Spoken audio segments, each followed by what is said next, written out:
À la recherche de l'essentiel. Le livre des vivants.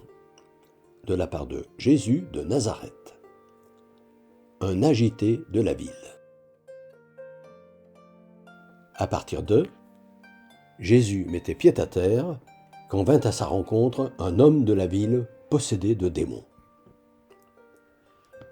La barque où se trouvent Jésus et ses disciples aborde donc la rive du pays des Géraséniens. Jésus en est encore à mettre le pied à terre quand un homme de la ville vient à lui. Un homme connu pour avoir l'indécence de ne pas habiter dans sa maison, mais dans les tombeaux. S'ensuit le miracle de la guérison. Jésus le délivre de l'esprit impur qui l'a servi.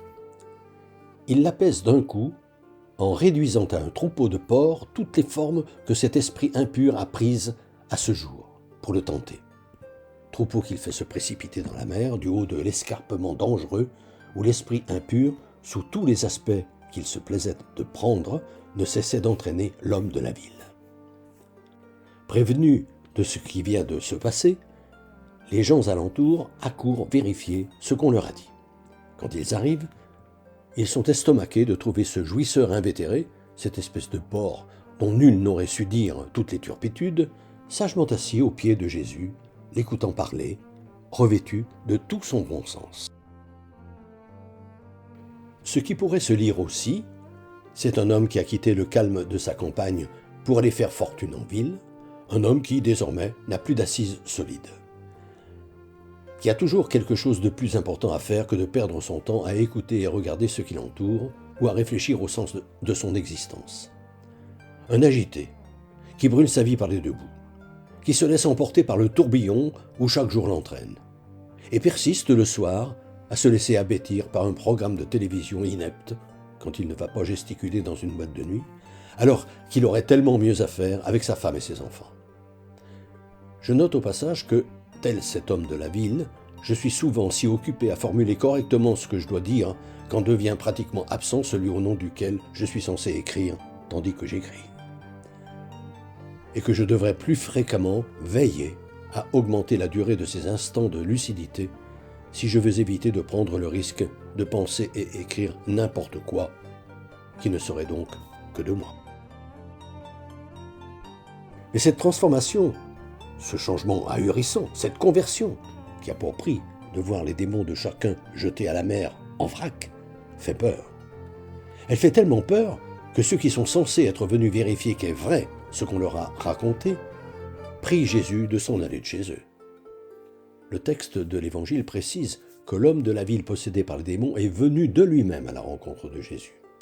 Attitude qui se peut commenter à l'aide des paroles que fait dire Jean à Jésus. « Si je n'avais pas fait parmi eux des œuvres que nul autre n'a faites, ils n'auraient pas de péché. Mais maintenant, ils ont vu et ils nous haïssent, moi et mon Père. Si je n'étais pas venu, si je ne leur avais pas parlé, ils n'auraient pas de péché. Mais maintenant, ils n'ont pas d'excuse à leur péché. Si vous étiez du monde, le monde aimerait son bien. Et pour ce qui nous concerne, nous qui n'étions pas présents ce jour-là, heureux, ceux qui croiront sans avoir vu. » Et de comprendre alors, à mes propres réactions, quand, me sollicitant d'eux-mêmes, Jésus m'invite à mon tour à me transformer en profondeur, qu'une telle transformation est la première condition que doit remplir celui qui veut le suivre. Et donc ma réticence à chercher réellement le sens de ma vie, à me revêtir de mon bon sens.